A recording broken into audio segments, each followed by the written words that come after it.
Bonjour à tous, nous nous retrouvons comme chaque lundi pour un débat en folie. Alors aujourd'hui nous avons l'honneur d'avoir trois philosophes parmi nous, chacun partage ses points de vue et aujourd'hui nous allons débattre sur la question pour ou contre l'impôt sur la fortune. Alors pour vous, monsieur Sylvain, que représente une société juste? On qualifie une action de juste ou d'injuste en fonction de son rapport à l'égalité. Car Marx a montré l'importance à la fois économique et morale du juste dans la société. Une société juste est donc une société équitable où tout le monde a les mêmes chances. On ne doit pas naître riche ou pauvre, mais avoir la possibilité d'évoluer. Et monsieur Ryan, que représente une société juste en tant que libertarien? Disons que nous sommes à la frontière entre les libéraux et les libertaires. Pour nous, la liberté est une valeur fondamentale de l'organisation du monde social et nous cherchons à limiter les interventions de l'État dans la société. Nous avons à l'antenne Philippe ici, qui est un fidèle auditeur qui va essayer de répondre à notre seconde question qui est « Que veut dire la liberté pour vous ?» Allô, bonjour. Pour moi, la liberté, c'est l'égalité. On devrait tous posséder les mêmes droits afin d'être libres dans nos actions. Et le marxisme dénonce justement les inégalités sociales. Nous vivons dans un monde matérialiste où la matière a une place plus importante que les idées, alors que ce sont les idées qui font de nous ce que nous sommes. Être libre devrait donc passer par la suppression des classes sociales afin de garantir les mêmes droits à tout le monde. Et pour vous, chers auditeurs, que veut dire la liberté? Contactez-nous au 3636 pour pouvoir nous donner votre opinion. Alors, bonjour à tous.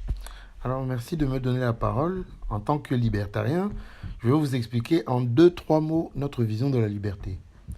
Cette conception de liberté va de pair avec un individualisme extrêmement fort.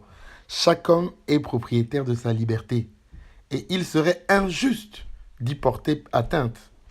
Nous, libertariens, s'appuyons donc sur le principe très minimal du consentement, c'est-à-dire les individus disposent librement de leurs droits et sont moralement responsables d'eux-mêmes. En bref, on ne peut intervenir au nom de la morale auprès d'individus consentants. D'accord, je vous remercie pour votre réponse. Maintenant, quelle est la place de l'État pour vous, monsieur Ryan?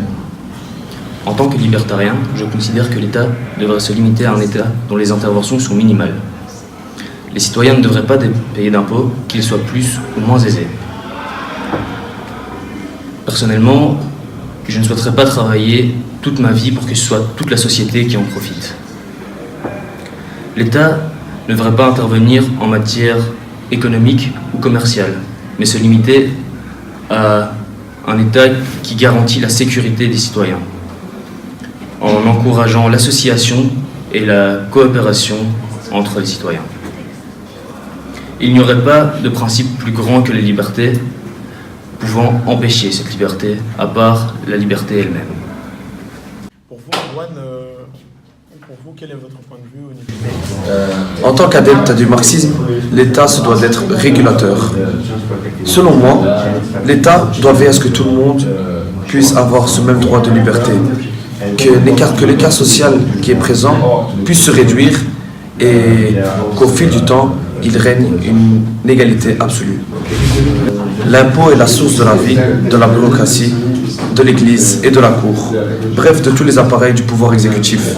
L'impôt sur la fortune permet une redistribution des richesses et permet à ceux qui n'ont pas les moyens de ne pas trop en souffrir. C'est la fin de ce journal. Nous vous remercions pour votre confiance et nous nous retrouvons à lundi.